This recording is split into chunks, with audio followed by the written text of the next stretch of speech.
morning, friends. Welcome back to my channel. Today is Thanksgiving Day, so I'm sure you'll see this after Thanksgiving, obviously, but I'm hoping that you're having a beautiful Thanksgiving.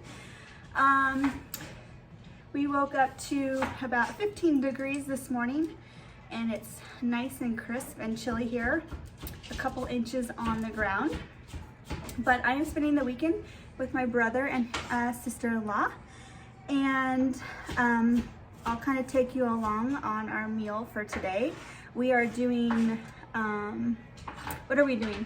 Beef short ribs? We're doing braised beef short ribs. Braised beef short ribs, and then a smoked turkey from Costco, and then some sides. I think a mushroom risotto, and then a potato side, and of course the classic green bean casserole, because that was requested.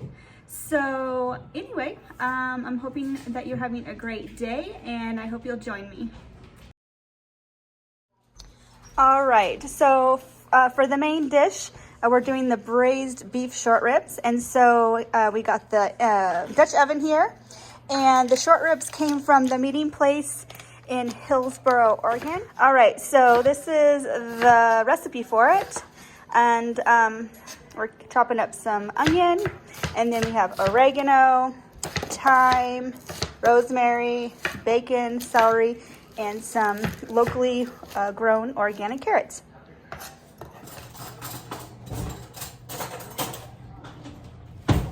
Just taking some local salt and pepper.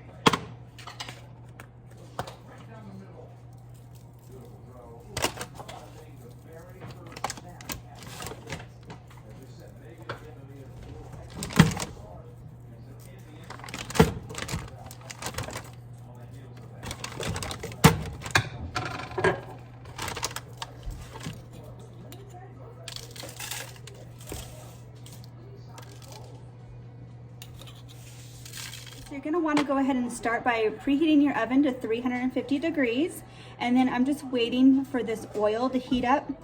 Once it heats up, I'm going to take these short ribs, we're going to roll them in flour, and then throw them in here. We're going to sear them one at a time on all sides.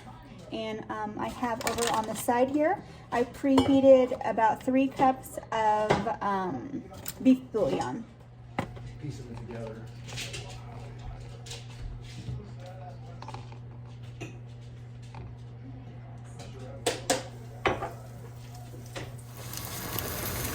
All right, so I've been braising it on all sides here for a couple minutes. Looking pretty nice. So I'm gonna go ahead and pull this out. And I have my other one prepped right here. We're gonna just put that right in after that one. Right, this is Rosemary, thyme. this is 8 sprigs of thyme, 2 bay leaves. Right, and then we have the rosemary and the oregano here. All right, and so you just bag them up and put them in these. Yep, it's just a little easier to fish them out when you're done. Yeah. It kind of helps you make your gravy. All right, so we have our braised ribs pulled out, and we have our drippings here. And we're gonna go ahead and add in our vegetable mixture. That's 3 cups of onions, a handful of carrots, and I think it was 3 stalks of celery.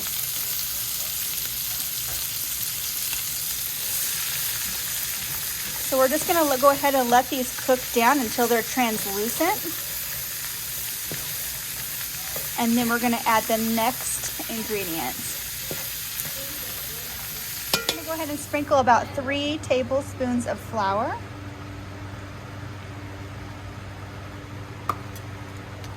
Thicken up the solution. And you're gonna want 1 tablespoon of tomato paste. Let me know when it's ready. Are we good? All right.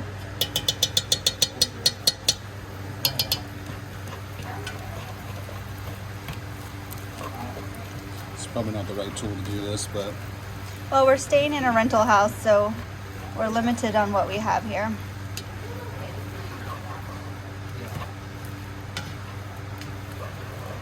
Looks good. See how it's soaked all that up? Yep. That's exactly what we want.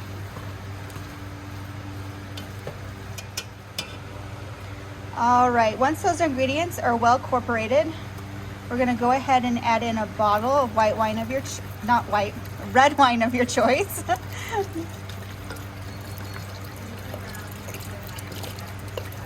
And this is definitely gonna get any bits left on the bottom of that That is like pan.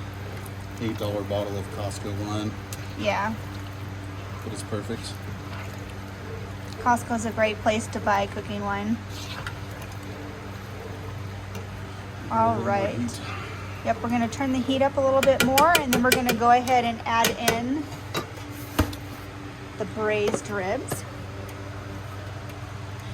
They're not braised yet, they're just seared. Yes, seared. As you know, I'm not familiar with cooking beef, so They cut these sort of big, so we're gonna really have to work to get them in there. That's all right. They're in there pretty good. They're pretty well covered. And then we're gonna go ahead and we want to add in this broth. This 3 cups of beef broth that we started with. We're gonna incorporate all that. I'm gonna put that on medium heat and then bring up to a boil. That's exactly And then what we're do, gonna medium drop it heat. down and let it simmer. And then once it comes to a boil, we're gonna pull it off. We're gonna stick it in the oven at 350 and let it cook for about 3 to 4 hours. All right, and we almost forgot, this is when you wanna add those little bags of herbs.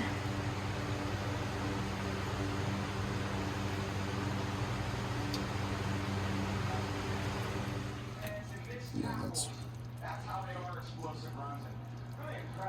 what we're looking for. Seems like it's falling right apart. Yeah.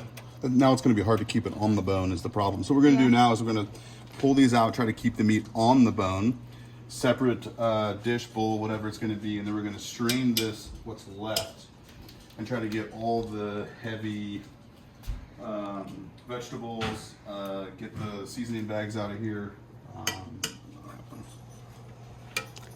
So if they're falling off the bone, does that mean they're just a little overcooked, or? No, it's going to be great. That's Yeah. what you want. It's just trying to keep them on the bone.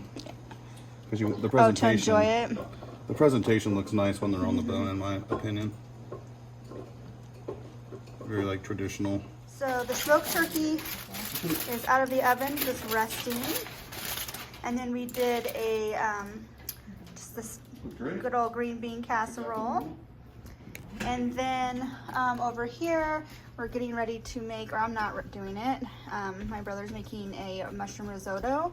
And then I have some mashed potatoes from my canned potatoes, if you watched that video. Well, come on. All right, the gravy's over here for the beef. Some beautiful risotto. Look at that. Turkey, sweet potatoes, mashed potatoes. Looking good.